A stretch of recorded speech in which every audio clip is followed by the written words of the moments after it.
अस्सलाम वालेकुम स्टूडेंट्स, कैसे हैं आप सब। अच्छा, आज का हमारा लेक्चर थोड़ा स्पेशल किस्म का लेक्चर है जिसमें हमने सिर्फ डिस्कस करना है जो मेथड है पाइथागोरस थ्योरम को यूज़ करके नंबर लाइन पे नंबर्स को ज़ाहिर करने का।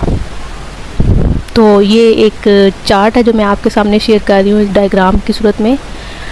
इसको देख के आपको समझ आ जाएगी कि आपने किस नंबर के लिए कौन सी वैल्यू पिक करनी है। जो यहाँ पे रेड कलर में नंबर्स आ रहे हैं वो रैशनल नंबर्स हैं, मीन्स कि आप उनको मज़ीद सॉल्व करें तो ये पूरा सॉल्व हो जाएगा। और इरैशनल नंबर ये हैं कि ये पूरे सॉल्व नहीं होंगे, इनका आंसर पॉइंट में आएगा और नॉन टर्मिनेटिंग और नॉन रिकरिंग नंबर्स जो हैं वो आएंगे आंसर में। तो अभी हम उनको क्लोज़ करने के लिए अंडर रूट में ही लिख देते हैं। अब यहाँ पे आपने पहली डायग्राम को देखना है। इस पूरी डायग्राम में सबसे पहले तो आप देखेंगे 90 के एंगल के साथ एक ट्रायंगल बनाई गई है, ये आप देख रहे होंगे।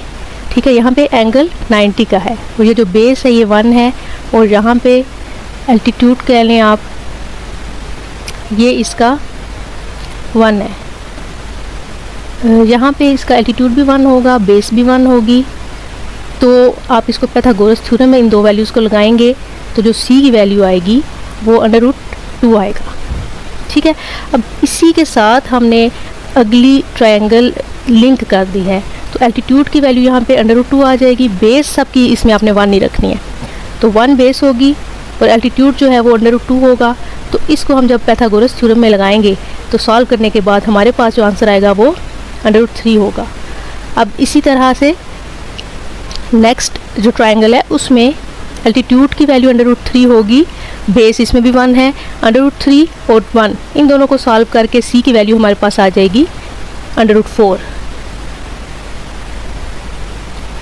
इसी तरह से ये वैल्यू लिंक है और अगली आपने ट्रायंगल देखते रहना है। अब यहाँ पे अगर कोई आपको क्वेश्चन में ये कहे कि √7 को आपने नंबर लाइन पे जाहिर करना है, ठीक है, तो आप फ़ौरन से आपके माइंड में ये बात आनी चाहिए कि इसमें बेस हमने 1 रखनी है। ठीक है, बेस को हम a से लिखते हैं, a² + b² = c², ये फार्मूला है। बेस हमने 1 रखनी है तो आपने फ़ौरन से पहले a के नीचे 1 और इसका स्क्वायर ले लेना है प्लस b क्या है, अगर इसने आपको क्वेश्चन में दिया गया है √7 तो आपने b जो है इससे पिछली एक अमाउंट रखनी है। ठीक है, ये देखें √6 है तो यहाँ पे हम √6 रखेंगे = c²। अब इसको आप सॉल्व कर लेंगे, ये 1 आएगा, ये 6 आएगा, ये c² है। वैल्यू हमने फाइंड करनी है c की, तो c की वैल्यू के लिए हम दोनों तरफ स्क्वायर रूट ले लेंगे। तो यहाँ पे √7 = c, तो देखिए c की वैल्यू हमारे पास 7 आ गई। तो यहाँ पे आपने बेस जो रखनी है वो क्या रखनी है, 1 रखनी है और b की वैल्यू आपको मालूम होनी चाहिए कि इसमें हमने क्या रखनी है, एक नंबर पीछे। ठीक है, तो अगर 7 है एक नंबर कम, अगर 7 है c तो आपने b को √6 रखना है और अगर c की वैल्यू √6 है तो यहाँ पे b की वैल्यू आपने √5 रखना है।